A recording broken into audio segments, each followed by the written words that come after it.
बोलिए श्रीमन्नारायण भगवान की जय। मार्गशीर्ष महीने में पूर्णिमा कब है?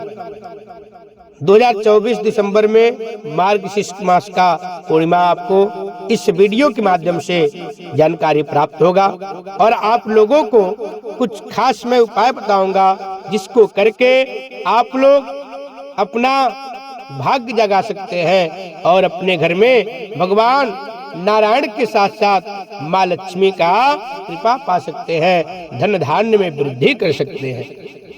कहा जाता है जब माँ लक्ष्मी प्रसन्न होती हैं तब भगवान नारायण भी प्रसन्न होते हैं और आपके ऊपर अपना कृपा प्रदान करते हैं। मार्गशीर्ष के महीने में जो पूर्णिमा आती है उसी दिन से माघ मेला का प्रारंभ हो जाता है।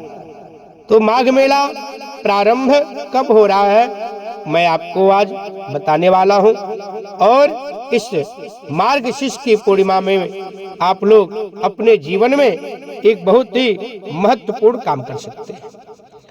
मार्गशीर्ष के पूर्णिमा के दिन आप लोग गंगा जी में स्नान करते समय ही यह उपाय करना है।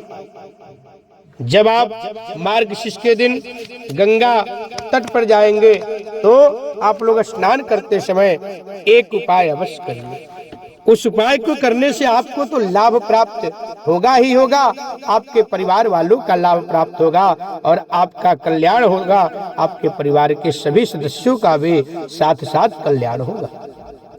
साथ में आपके पितृ भी सभी प्रकार के जैसे पितृ दोष है या पितृ को मोक्ष नहीं प्राप्त हुआ है तो सभी प्रकार से उनको मोक्ष की प्राप्ति होगी और पितृ की मुक्ति होगी। क्योंकि पूर्णिमा तिथि में गंगा स्नान करते समय जो भक्त उस स्नान के दौरान ही अंजलि से जल चढ़ाता है अपने पितरों के नाम से भगवान श्री नारायण भगवान विष्णु को ओम नमो भगवते वासुदेवाय बोल करके उनके पितरों को मोक्ष की प्राप्ति होती है। अपने दादाजी परदादाजी दादी दी परदादी का नाम लेकर के गोत्र का स्मरण करके अपने दोनों हाथ को जोड़ करके अंजलि बनाएं और दक्षिण की तरफ मुंह कर लें और ओम नमो भगवते वासुदेवाय पहले 3 बार, फिर ओम रुद्राय नमः भगवान शिव का 3 बार, फिर ओम ब्रह्मदेवाय नमः 3 बार करिए, फिर ऋषियों का करिए, वशिष्ठ ऋषि का, गौतम ऋषि का, कश्यप ऋषि का करके फिर अपने पितरों का करिए। जलांजलि चढ़ाए पितरों का नाम से चढ़ाइए और बोलिए ओम पितृदेवाय नमः। इस तरह से सबके नाम से 3 बार अपने हाथ में अंजलि में जल लेकर के गंगा जी में ही चढ़ाएं। देखिए आपके पितरों को मोक्ष प्रदान हो जाएगा, सद्गति प्राप्त हो जाएगा और बैतरणी नदी को भी वह प्राप्त हो जाएंगे। फिर स्नान करने के बाद एक वहीं पे दीप प्रदान कर दीजिए अपने पितरों के नाम से। उसी समय स्नान करने के बाद आप लोग एक दीप दान कर दें और बाहर आकर के कुछ संतों को कुछ प्रसाद खिला दें या कुछ भोजन प्रसाद पवा दें उनको। देखिए आपके पितृ इतने संतुष्ट हो जाएंगे, आपका पूरा परिवार इतना सौभाग्यशाली हो जाएगा और सबका कल्याण हो जाएगा, सभी का मनोकामना पूर्ण हो जाएगा और उस घर में इतना मंगल होगा कि आप लोग सोच नहीं सकते हैं। और साथ ही साथ सबका कामकाज बिल्कुल अग्रसर हो जाएगा, वृद्धि की तरफ तेजी से दौड़ेगा। यह करके आप अवश्य देखें और इसका लाभ प्राप्त करें। कहा गया है अमावस्या पूर्णिमा में जो दान किया जाता है वह 4 गुना अधिक फल प्राप्त होता है। तो आप तो जो महीनों का महीना होता है मार्गशीर्ष मास उसमें गंगा में स्नान करके आप जो है जल का भगवान और नारायण के साथ साथ अपने पितरों को भी तर्पण कर रहे हैं, जलांजलि दे रहे हैं, साथ साथ दीप दान करते हुए वहाँ पे साधु संतों को भोजन करा रहे हैं अपने पितरों का कल्याण के लिए, अपने कल्याण के लिए। कहा गया है अगर पितरों का कृपा आपके ऊपर हो जाए तो देवता लोग अपने आप प्रसन्न हो जाते हैं और आपके ऊपर कृपा करते हैं, अपना आशीर्वाद प्राप्त करने लगते हैं। तो आप लोग इस प्रकार से उपाय अवश्य करें।